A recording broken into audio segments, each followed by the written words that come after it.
Halo, Assalamualaikum warahmatullahi wabarakatuh. Om Swastiastu, Namo Buddhaya, salam kebajikan, salam sejahtera. Perkenalkan, nama saya Natasha Kumala, NIM 211F10276. Yang terhormat kepada Bunda Sugihartati SPD MPD selaku Ibu dosen mata kuliah Pendidikan Anak Disabilitas Masalah Sosial, di mana saya akan menjelaskan tentang materi anak yang berpenyakit khusus pada materi kelompok 8. Pengertian TBC atau TB adalah penyakit menular akibat infeksi bakteri. TBC umumnya menyerang paru-paru, tetapi juga dapat menyerang organ tubuh lain, seperti ginjal, tulang belakang, dan otak. Menurut WHO, sebanyak 1,5 juta orang meninggal akibat penyakit TBC di tahun 2020. Penyakit ini merupakan penyakit dengan urutan ke-13 yang paling banyak menyebabkan kematian, dan menjadi penyakit menular nomor 2 yang paling mematikan setelah COVID-19. Jenis penyakit TBC yang pertama, tuberkulosis kelenjar, yaitu menyerang kelenjar yang terdapat pada area leher dengan gejala pembesaran kelenjar getah bening yang banyak dengan diameter 1 cm, kurang lebih 1 cm. Biasanya benjolan tersebut tidak nyeri dan saling melekat sehingga berbentuk seperti kelenjar yang berderet dengan konsistensi kenyal. Yang kedua, tuberkulosis otak dan selaput otak atau meningitis TBC. Bakteri TBC juga gampang tersebar pada otak anak. Bila selaput otak yang terkena, anak akan menunjukkan gejala rewel, sakit kepala, kaku, sampai kejang. Hal ini terjadi akibat keterlibatan saraf-saraf otak yang terkena. Hati-hati bila anak cenderung diam dan mengantuk, itu adalah tanda anak mengalami penurunan TBC. Yang ketiga, tuberkulosis tulang. Kondisi tuberkulosis tulang tergantung pada bagian tulang yang terkena.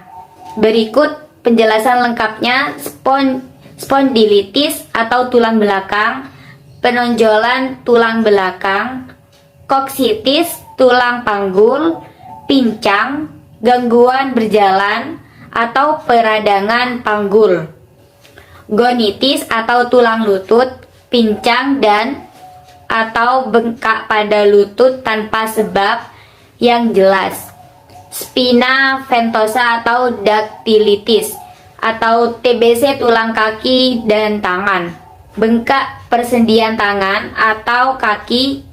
Perhatikan bila si kecil memiliki tanda yang sangat spesifik pada tulangnya dan segera konsultasi kepada dokter. Yang keempat, skrofuloderma. Masalah kesehatan skrofuloderma memiliki nama lain tuberkulosis kulit. Gejalanya adalah adanya luka atau borok dengan adanya fistula atau jembatan kulit antara tepi luka.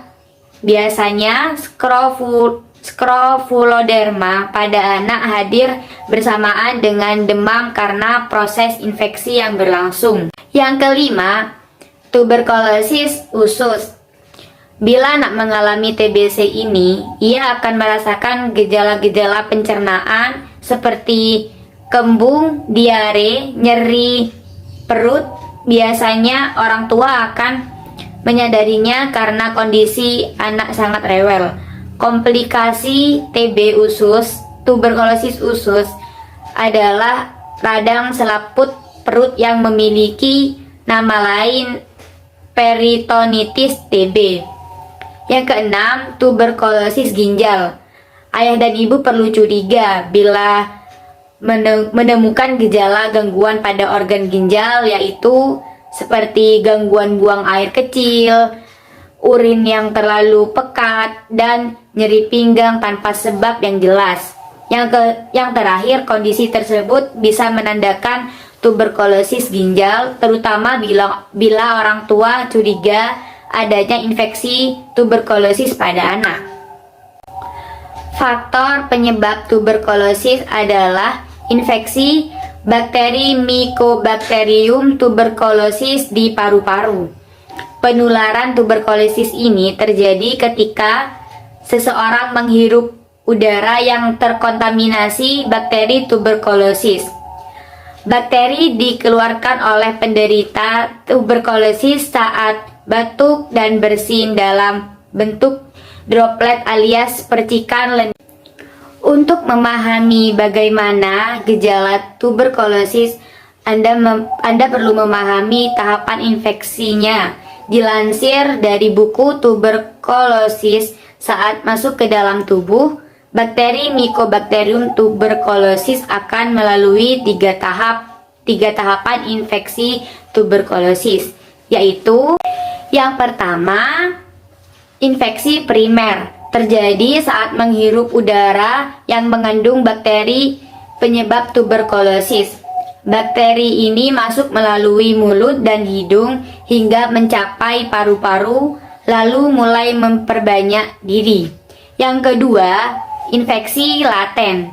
Sistem imun akan melakukan perlawanan ketika bakteri mulai berkembang biak.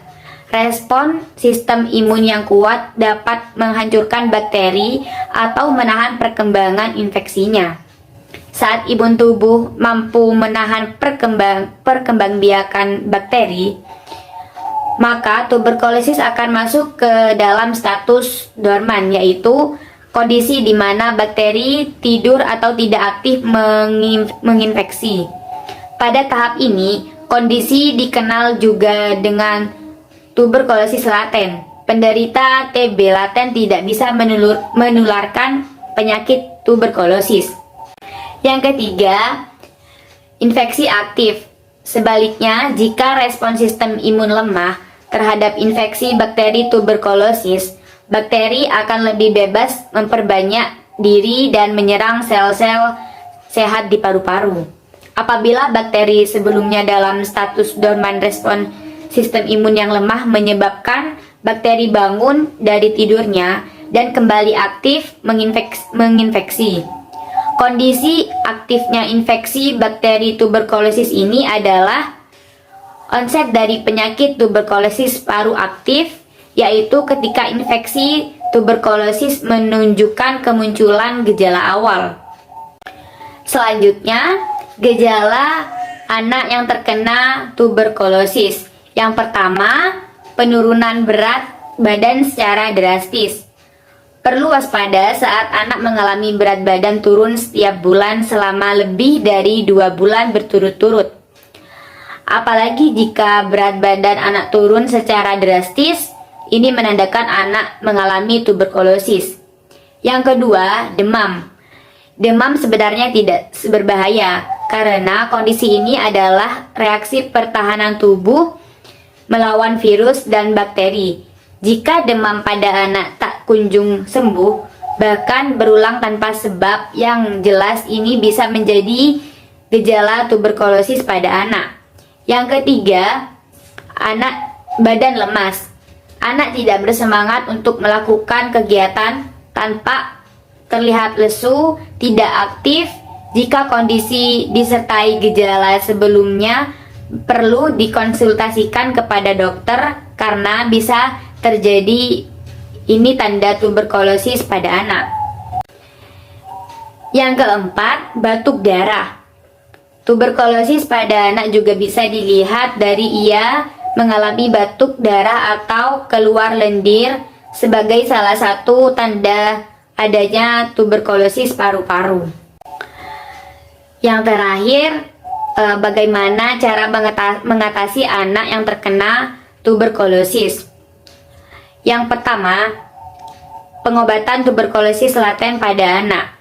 Anak-anak dengan tuberkulosis laten biasanya akan menerima pengobatan dengan isoniazid, rifapentin selama 12 minggu.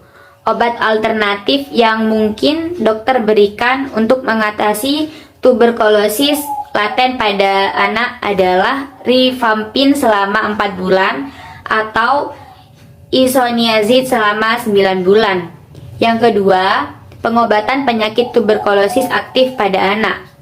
Jika tuberkulosis laten telah berkembang menjadi penyakit tuberkulosis, anak harus menjalani pengobatan selama 6 hingga 9 bulan. Yang kedua, pengobatan penyakit tuberkulosis aktif pada anak. Jika tuberkulosis laten telah berkembang menjadi penyakit tuberkulosis aktif, maka anak harus menjalani pengobatan selama 6-9 bulan. A. Obat tuberkulosis yang biasanya dokter berikan tidak berbeda jauh dengan obat-obatan tuberkulosis laten seperti isoniazid dan rifampicin. B. Penting untuk orang tua ingat bahwa anak harus minum obat sampai habis dan sesuai dengan resep dokter yang telah dianjurkan.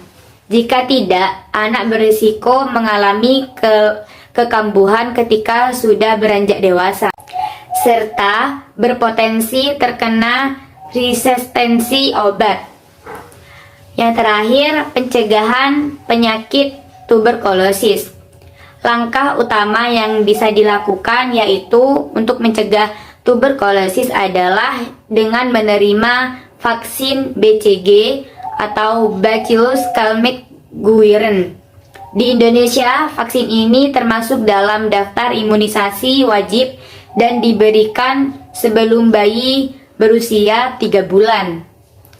Vitamin BCG juga dianjurkan bagi anak-anak remaja ataupun orang dewasa yang belum pernah menerimanya pada waktu bayi. Namun, harap diingat bahwa efektivitas vaksin ini akan berkurang pada orang dewasa.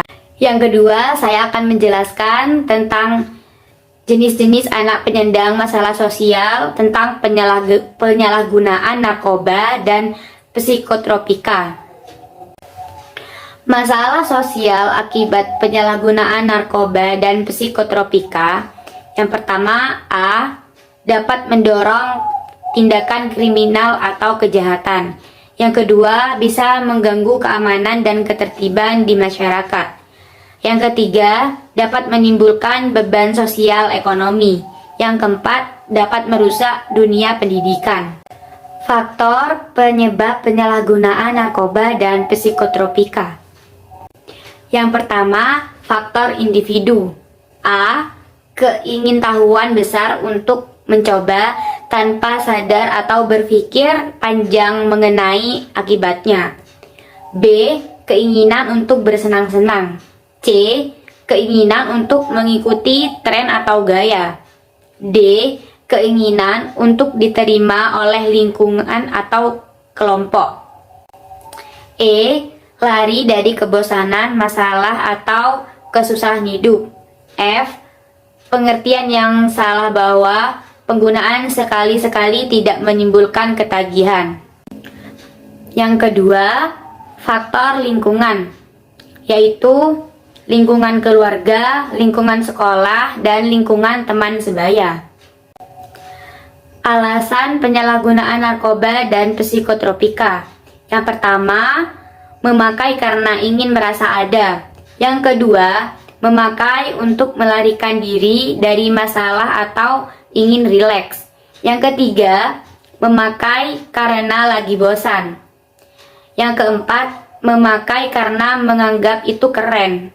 Yang kelima, memakai karena merasa tambah terlihat dewasa. Yang keenam, memakai karena ingin memberontak.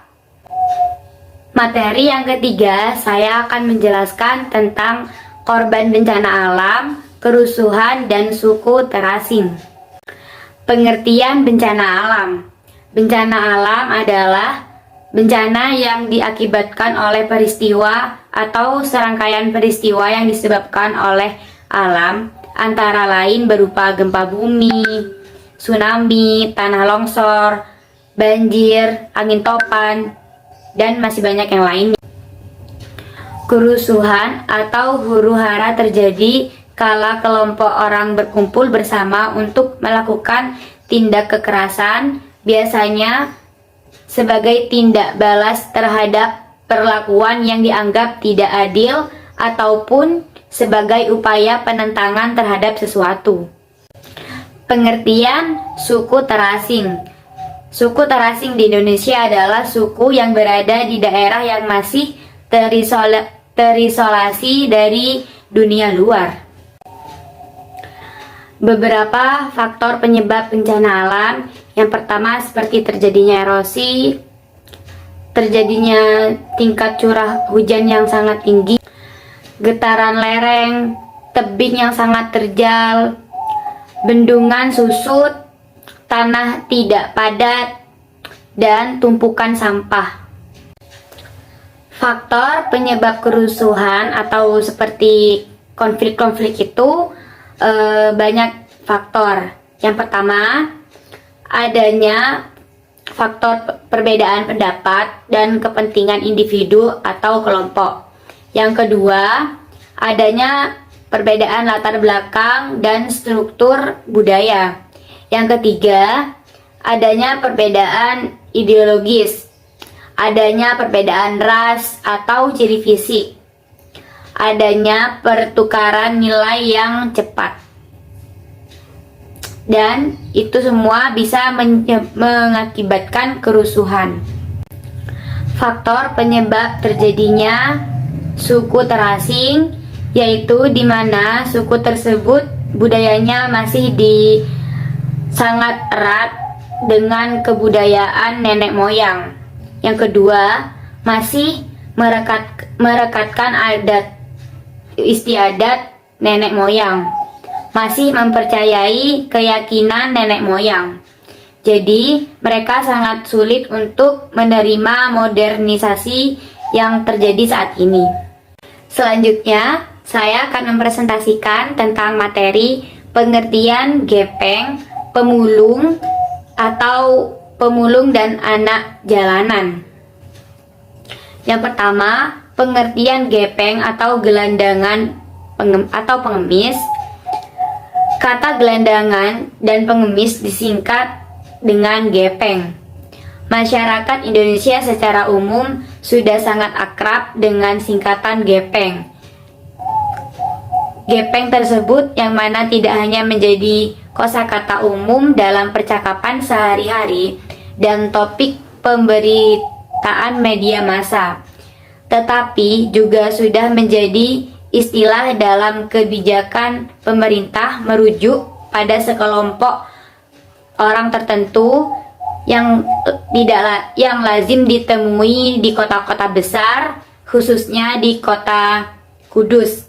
Kota lain yang juga sering digunakan untuk menyebutkan keberadaan gelandangan dan pengemis tersebut di masyarakat Indonesia adalah tunawisma. Menurut Peraturan Pemerintah Republik Indonesia Nomor 31 Tahun 1980 tentang penanggulangan gelandangan dan pengemis. Gelandangan adalah orang-orang yang hidup dalam keadaan tidak sesuai dengan norma kehidupan yang layak dalam masyarakat setempat, serta tidak mempunyai tempat tinggal dan pekerjaan yang tetap di wilayah tertentu dan hidup mengembara di tempat umum. Sedangkan pengemis adalah orang yang mendapatkan penghasilan dengan meminta-minta di muka umum dengan berbagai cara dan alasan untuk mengharapkan bekas kasihan dari orang lain. Mengemis ialah upaya meminta harta orang lain, bahkan untuk kemaslahatan agama, melainkan untuk kepentingan pribadi. Pemulung. Menurut bahasa, pemulung adalah bentuk aktivitas dalam mengumpulkan bahan bekas dari berbagai lokasi pembuangan sampah yang masih bisa dimanfaatkan untuk mengawali proses penyalurannya ke tempat produksi atau daur ulang. Pemulung adalah orang yang mengambil kembali bahan-bahan yang digunakan kembali yang dibuang oleh orang lain untuk dijual dan didaur ulang untuk konsumsi pribadi.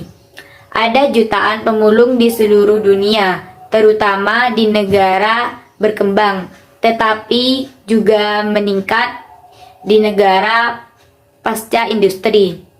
Berbagai bentuk pemilahan sampah telah dipraktekkan sejak zaman kuno, tetapi tradisi pemilahan sampah modern bakar selama industrialisasi pesat di negara berkembang karena urbanisasi, kolonialisme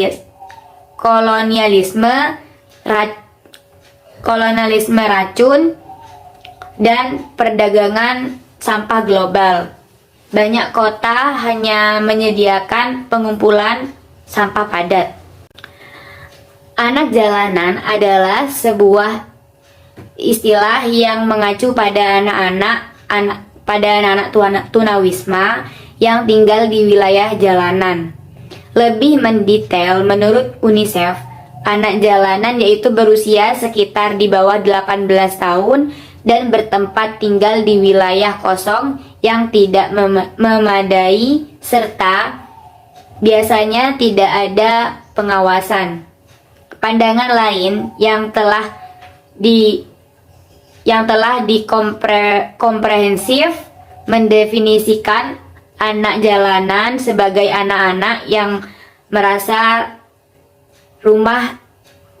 mereka tidak cukup nyaman untuk mengaktualisasikan diri sehingga mereka lebih memilih untuk keluar ke jalanan.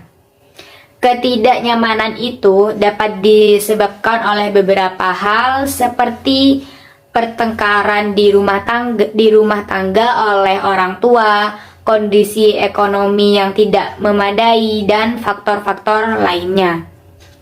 Menurut Salahuddin tahun 2000, anak jalanan adalah seseorang yang berumur di bawah 18 tahun yang menghabiskan hidup sebagian atau seluruh waktunya di jalanan dengan melakukan kegiatan-kegiatan guna mendapatkan uang atau guna mempertahankan hidupnya. Kategori anak jalanan berdasarkan hubungannya dengan keluarga menurut Tata Sudrajat dalam Salahuddin 2004 dibagi menjadi 3 kelompok. A. Children on the street adalah anak-anak yang mempunyai kegiatan ekonomi di jalanan yang masih memiliki hubungan dengan keluarga. Ada 2 kelompok anak dalam kategori ini, yaitu yang pertama anak-anak yang tinggal bersama orang tuanya dan senantiasa pulang setiap hari. Yang kedua, anak-anak yang melakukan kegiatan ekonomi dan tinggal di jalanan namun masih mempertahankan hubungan dengan keluarga dengan cara pulang baik secara berkala ataupun dengan jadwal yang tidak rutin. B. Children of the street adalah anak-anak yang menghabiskan seluruh atau sebagian besar waktunya di jalanan, yang tidak memiliki atau memutuskan hubungan dengan orang tua atau keluarga lagi. C. Children in the street atau children from the families of the street adalah anak-anak yang menghabiskan seluruh waktunya di jalanan yang berasal dari keluarga yang hidup di jalanan.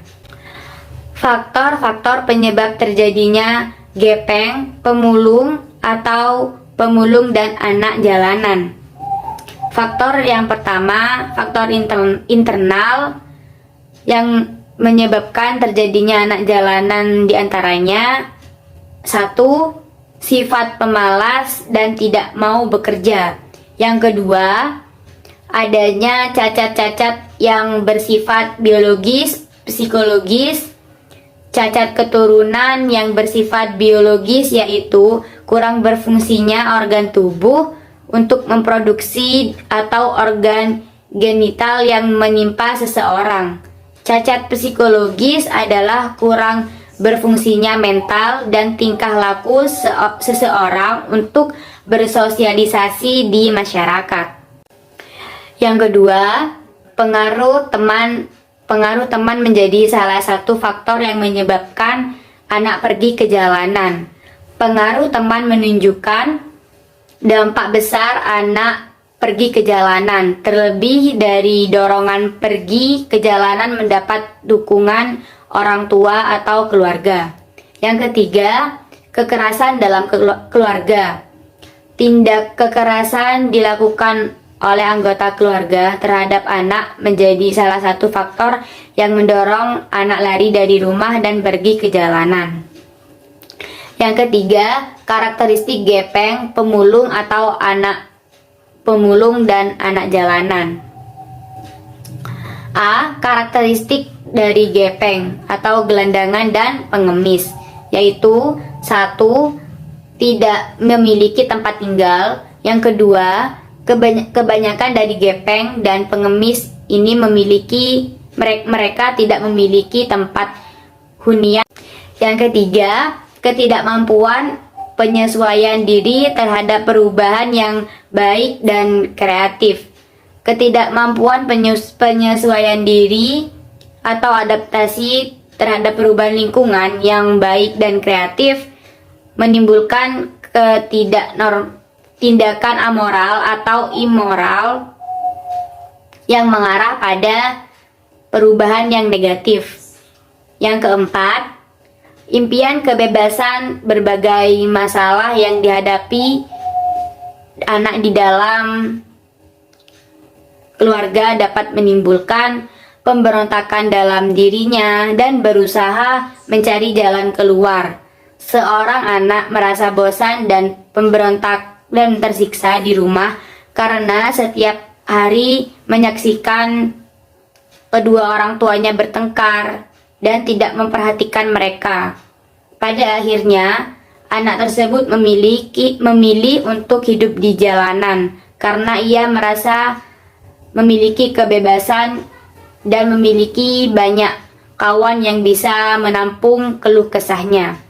Yang terakhir, ingin memiliki uang sendiri. Berbeda dengan faktor dorongan dari orang tua, uang yang didapatkan anak biasanya digunakan untuk keperluan sendiri. Pada akhirnya, meskipun anak memberikan sebagian uangnya kepada orang tua mereka, ini lebih bersifat sukarela dan tidak memiliki dampak buruk terhadap anak apabila tidak memberi sebagian uangnya ke orang tua atau keluarganya. B. Faktor eksternal. Faktor eksternal yang menyebabkan terjadinya anak jalanan diantaranya 1. Dorongan keluarga. Dalam hal ini biasanya ibu atau kakak mereka adalah pihak yang turut andil mendorong anak pergi ke jalanan. Biasanya dorongan dari keluarga dengan cara mengajak anak pergi ke jalanan untuk membantu pekerjaan orang tuanya. Yang ketiga, karakteristik gepeng. A. Karakteristik dari gepeng atau gelandangan dan pengemis. 1. Tidak memiliki tempat tinggal. Yang kedua, kebanyakan gepeng ini dan pengemis ini mereka tidak memiliki tempat hunian atau tempat tinggal. Mereka ini biasa mengembara di tempat umum. Yang ketiga, hidup di bawah garis kemiskinan. Para gepeng mereka tidak memiliki penghasilan tetap yang bisa menjamin untuk kehidupan mereka ke depan. Yang keempat, hidup dengan penuh ketidakpastian. Para gepeng mereka hidup menggelandang dan mengemis di setiap harinya untuk memenuhi kebutuhan hidup mereka. Yang terakhir, memakai baju yang compang-camping. Gepeng biasanya tidak pernah menggunakan baju yang rapi atau berdasi, melainkan baju yang kumal dan dekil. Karakteristik dari pemulung. Karakteristik kerja pemulung didefinisikan sebagai suatu ciri-ciri khusus yang melekat dengan aktivitas dan dasar pemulung. Karakteristik kerja pemulung ini dapat dilihat dari lamanya menjadi pemulung, motivasi kerja pemulung, hari dan jam kerja pemulung, jarak tempuh memulung, jenis barang pulangnya, berat barang pulungan, peralatan yang digunakan dalam memulung, pengetahuan barang pulungan dan dari sisi harga, dan pengetahuan barang pulungan dari sisi legalitas. C. Karakteristik anak jalanan. Ciri-ciri anak jalanan. Yang pertama, anak jalanan anak yang berusia 6-18 tahun. Yang kedua, berada di jalanan lebih dari 4 jam dalam satu hari. Yang ketiga, melakukan kegiatan atau berkeliaran di jalanan. Yang keempat, penampilannya kebanyakan kusam dan pakaian tidak terurus. Mungkin hanya itu saja presentasi UAS dari saya. Kurang lebihnya mohon maaf. Wassalamualaikum warahmatullahi wabarakatuh.